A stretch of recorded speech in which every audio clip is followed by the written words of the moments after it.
It happened on Sunday night. I was taking the 11:47 p.m. Amtrak from Washington, D.C. to NYC after visiting my boyfriend. As we pulled up to the Aberdeen stop, I saw him. A man standing outside the platform. He stood with his back to the train, under the shadow of the station's awning, tall, well-built. Despite the muggy July heat, he wore a long trench coat and a hat. Standing perfectly still, he stuck out like a sore thumb against the passengers hurrying off the train. Weird. I'd taken this train back from errands many times before and rarely saw anyone get on this late, especially at a tiny stop like Aberdeen. As the doors whooshed open, I waited for him to board, but he didn't. He didn't even turn around. What's he doing here if not boarding? Waiting for another train, maybe? With a clank, the train started back up again. I shrugged and turned up the volume on my Journey playlist. Lights flashed across the windows as we picked up speed. In the distance, the twinkling lights of a town, a highway with pairs of headlights rolling past, a colossal antenna flashing red at the top. The grays and blacks of the ground smudged into a blur, melted into the purple sky. My eyes fluttered close. Now arriving in Wilmington, Delaware. The conductor's voice from the overhead speakers jolted me awake.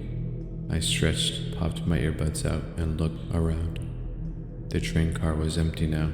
The two girls who had been sitting near the back were gone. Yawning, I turned to the window. My blood ran cold. There he was, the man in the trench coat again, standing on the platform several feet away from the train. I gripped the armrests, my heart pounding. No, there's no way. The Amtrak goes faster than a car. How could he get here so fast? And why? Why would he be standing at the next stop when he didn't get on board? The doors whooshed open. I stared at him, face pressed against the window, watching for movement, but he didn't move. He just stood there in the shadows back to the train, but he was closer than last time. I could see the nape of his neck and the shadow of dark hair that poked from under his hat, his black dress shoes shining in the light. I jumped, but it was only the doors clinking shut.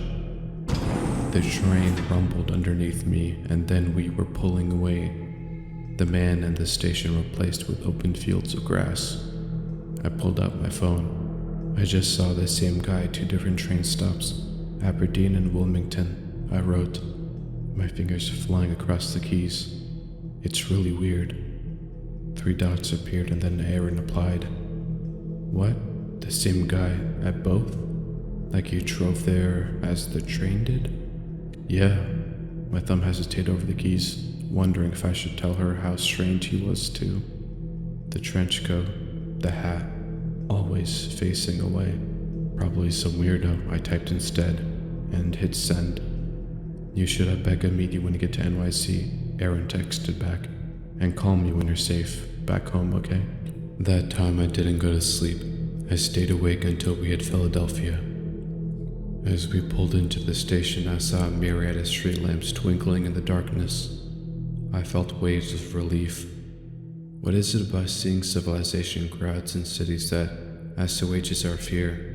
It's like we're programmed to believe that nothing bad can happen in the sight of other people, or that in the mere presence of city lights, even if there's no one around, can drive the evil away. Nonetheless, we pulled into 30th Street Station. There was no strange figure in a trench coat. I watched a few people get off the train ahead of mine. A tall woman in a pink coat, a hipster guy wearing a knitted cap, a nerdy-looking businessman. Then the train pulled forward and we plunged into the darkness. Feeling better about the whole thing, I shot off another text to Aaron. Just past Philadelphia. He wasn't there. Oh good. I was starting to get worried. Call me when you're safe in your apartment, okay? Will do. I love you. I took the jacket off my lap, rolled it into a makeshift pillow, and leaned against the window. The darkness whipped past, and soon I was dozing off again. Now arriving in Cornwall Heights, Pennsylvania. I blearily opened my eyes. The station was small, a little shack attached to the platform.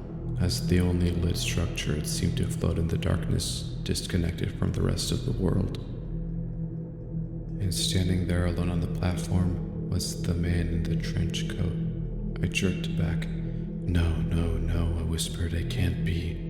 He faced the train now, but his head was cut off by the height of the window. I could only see his black shoes, the buttons rising up his coat. Who the hell are you? Why are you following this train? I sat there, frozen with fear, my mind racing. The doors hissed open. This time, he moved.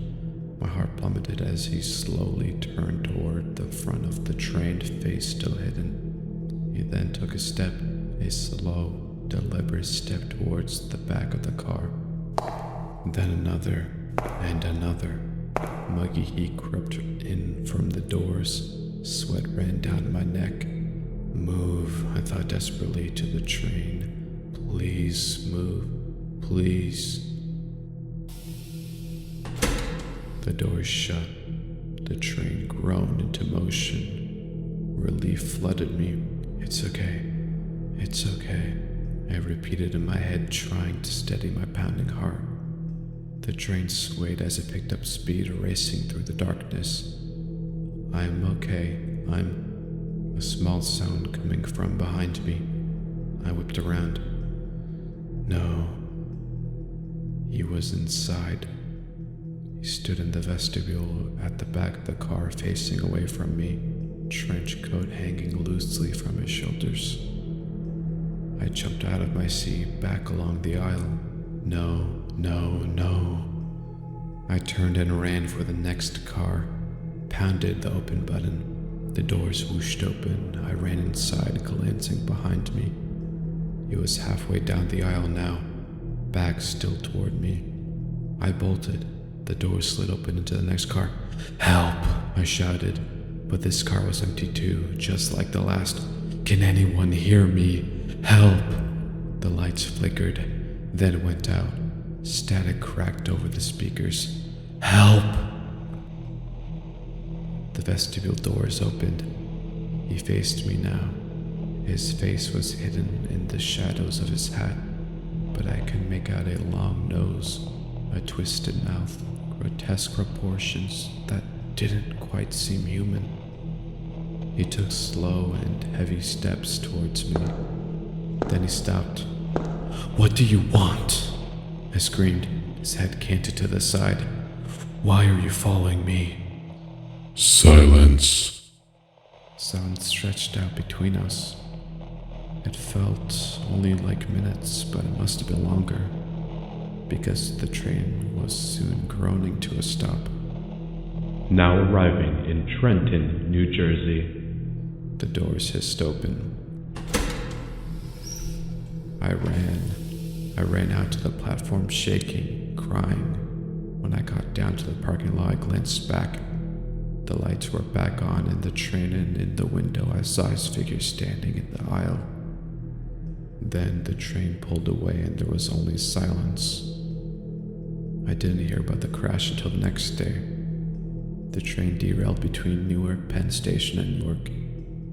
A mangled mess of fire, metal, wire twisted and fused to the rails.